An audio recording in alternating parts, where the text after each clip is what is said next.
When I was a little kid, my favorite Christmas decoration was always the nativity scene.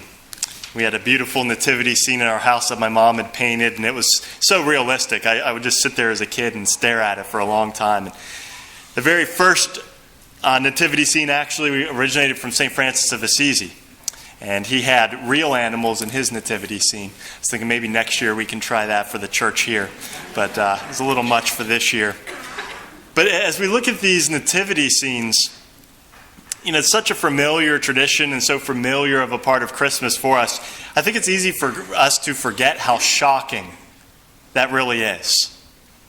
That Jesus Christ, when he came into the world, he came in poverty. He was born in a cave with animals surrounding him. And so I wanted to reflect on that this evening. And what is the significance? Why would he come that way? And what's the significance of poverty? Jesus Christ is God. He could have entered the world and brought with him anything he wanted. He could have come with incredible wealth and been born in a palace with all sorts of servants surrounding him. He could have brought enough food to feed every hungry person in the entire world. He could have brought the cure to every disease that afflicted the human race. He could have brought with him an iPhone.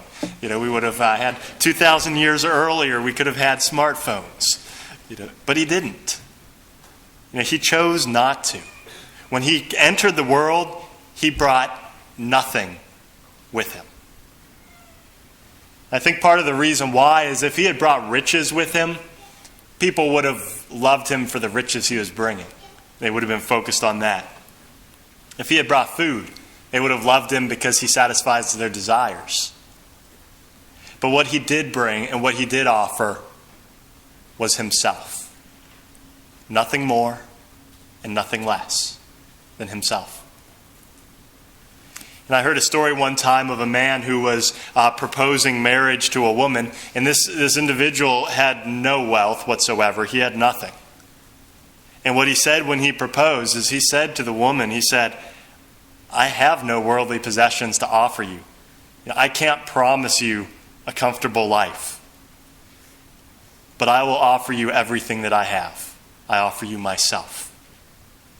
Will you marry me?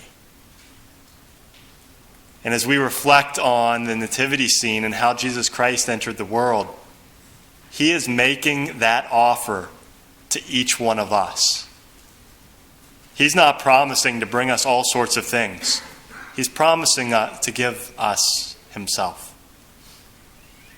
And if we take a step back, it's pretty shocking to think that the all-powerful God who brought the entire universe into existence would descend from the glory of heaven and embrace poverty and suffering for us.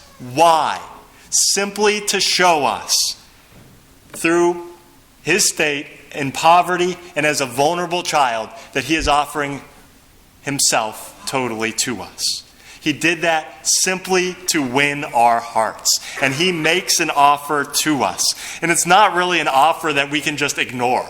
If someone gets down and proposes, like this wedding proposal, the woman can't be like, oh, I'm sorry, I didn't hear you. What's the weather today? Is it kind of cold out? You can't just change the topic. It's an offer that demands a response.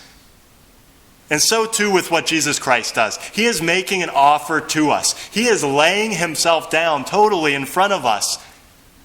And it's up to us whether we say yes or no to his proposal. I think it's easy with all the distractions in the world and in our lives to lose sight of this dramatic proposal and just kind of ignore it and drift our own way. And start living for things in this world and living apart from Jesus Christ without a real meaningful relationship with him. And I bet you there's a lot of people in this church today who are in that position. Maybe not praying, not going to church, not thinking about God very much, just going after whatever we need at the moment or whatever comes to our mind. But the reality is we will never find peace that way. We can find a superficial happiness. You can have a good time at a party or a nice vacation. You might have some nice possessions to distract us for a while. And we might even have family and friends. But the deepest relationship of every human being is with the being who brings us into existence, and at this very moment is holding us in existence. If we are not in a relationship, in a proper, right relationship with the being that's holding us in existence, we will never find peace. It's as simple as that. But if we have that relationship, no matter what challenges or what struggles we face in life, we will find peace if the deepest and most fundamental relationship in our lives is in proper order. When St. Francis made the first nativity scene, he did so in front of an altar.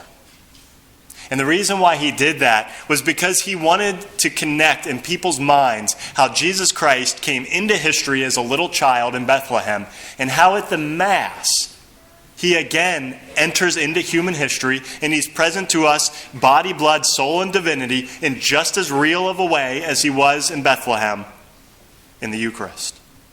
And St. Francis of Assisi was trying to emphasize that point. When we come here to Mass this evening, we are going to witness Christmas again. Jesus Christ is about to enter into the world on this altar right in front of us in a few moments, bringing nothing with him but himself. And he's making a proposal to us. Do you love me? And the question is, how do we respond? Have we embraced him? Do we love him and center our lives on worship and praying to him? And do we shape our lives around his calling? Or perhaps we've drifted, or something else has caught our attention that can never bring us true happiness. So as we celebrate Christmas on this feast day and as we celebrate this Mass, I encourage you to take that question to heart as we witness this dramatic gesture that our Lord is going to offer us on the altar tonight. Jesus Christ is going to come to you in poverty, offering himself to you. And he wants only one thing in return. He doesn't care how much money you have. He doesn't care how nice your clothing is. He doesn't care how popular you are or how funny you are. He wants one thing, and that is you. He's given himself to you on the altar this evening. In return, will you offer him yourself back?